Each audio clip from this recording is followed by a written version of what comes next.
दोस्तों स्वागत है आपका हमारे चैनल में। वाल्मीकि रामायण में सीता माता द्वारा पिंडदान देकर राजा दशरथ की आत्मा को मोक्ष मिलने का संदर्भ आता है।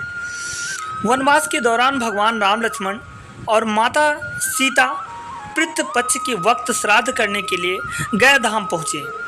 वहाँ ब्राह्मण द्वारा बताए श्राद्ध कर्म के लिए आवश्यक सामग्री जुटाने हेतु श्री राम और लक्ष्मण नगर की ओर चल दिए। ब्राह्मण देव ने माता सीता को आग्रह किया कि पिंडदान का समय निकलता जा रहा है।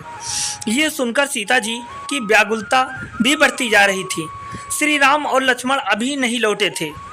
इसी उपरांत दशरथ जी की आत्मा ने उन्हें आभास कराया कि पिंडदान का वक्त बीता जा रहा है। ये जानकर माता सीता असमंजस में पड़ गई। तब माता सीता ने समय के महत्व को समझते हुए ये निर्णय लिया कि वो स्वयं अपने ससुर राजा दशरथ का पिंडदान करेंगी। उन्होंने फाल्गु नदी के साथ साथ वहां उपस्थित वट वृक्ष, कौवा, तुलसी, ब्राह्मण और गाय को साक्षी मानकर स्वर्गीय राजा दशरथ का पिंडदान पूरे विधि विधान के साथ किया। इस क्रिया के उपरांत जैसे ही उन्होंने हाथ जोड़कर प्रार्थना की तो राजा दशरथ ने माता सीता का पिंडदान स्वीकार किया। माता सीता इस बात से प्रफुल्लित हुई कि उनकी पूजा दशरथ जी ने स्वीकार कर ली है, पर वो ये भी जानती थी कि प्रभु श्री राम इस बात को नहीं मानेंगे, क्योंकि पिंडदान पुत्र के बिना नहीं हो सकता है। थोड़ी देर बाद भगवान राम और लक्ष्मण सामग्री लेकर आए और पिंडदान के विषय में पूछा।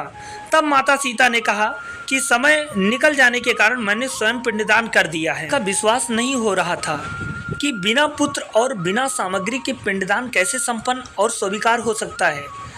तब सीता जी ने कहा कि वहाँ उपस्थित फाल्गु नदी, तुलसी, कौवा, गाय, वट वृक्ष और ब्राह्मण उनके द्वारा किए गए श्राद्ध कर्म की गवाही दे सकते हैं। भगवान राम ने जब इन सब से पिंडदान किए जाने की बात सच है या नहीं ये पूछा, तब फाल्गु नदी, गाय, कौवा, तुलसी और ब्राह्मण पांचों ने प्रभु राम का क्रोध देखकर झूठ बोल दिया कि माता सीता ने कोई पिंडदान नहीं किया। सिर्फ वट वृक्ष ने सत्य कहा कि माता सीता ने सबको साक्षी रखकर विधि पूर्वक राजा दशरथ जी का पिंडदान किया है। पांचों साक्षी द्वारा झूठ बोलने पर माता सीता ने क्रोधित होकर उन्हें आजीवन श्राप दिया। फाल्गु नदी को श्राप दिया कि वो सिर्फ नाम की नदी रहेगी, उसमें पानी नहीं रहेगा। इसी कारण फाल्गु नदी आज भी गया में सूखी है। अब दिया कि गाय पूजनीय होकर भी सिर्फ उसके पिछले हिस्से की पूजा की जाएगी और गाय को खाने के लिए दर बदर भटकना पड़ेगा। आज भी हिंदू धर्म में गाय के सिर्फ पिछले हिस्से की पूजा की जाती है।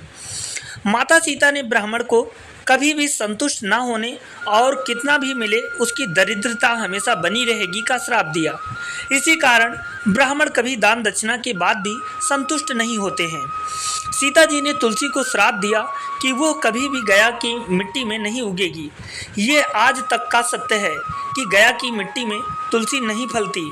और कौवे को हमेशा लड़ झगड़ कर खाने का श्राप दिया था, अतः कौवा आज भी खाना अकेले नहीं खाता है। सीता माता द्वारा दिए गए इन सभी श्रापों का प्रभाव आज भी इन पांचों जीवों में देखा जा सकता है। जहां इन पांचों को श्राप मिला, वहीं सच बोलने पर माता सीता ने वट वृक्ष को आशीर्वाद दिया कि उसे लंबी आयु प्राप्त होगी और वो दूसरों को छाया प्रदान करेगा तथा पतिव्रता स्त्री उनका स्मरण करके अपने पति की दीर्घायु की कामना करेंगी।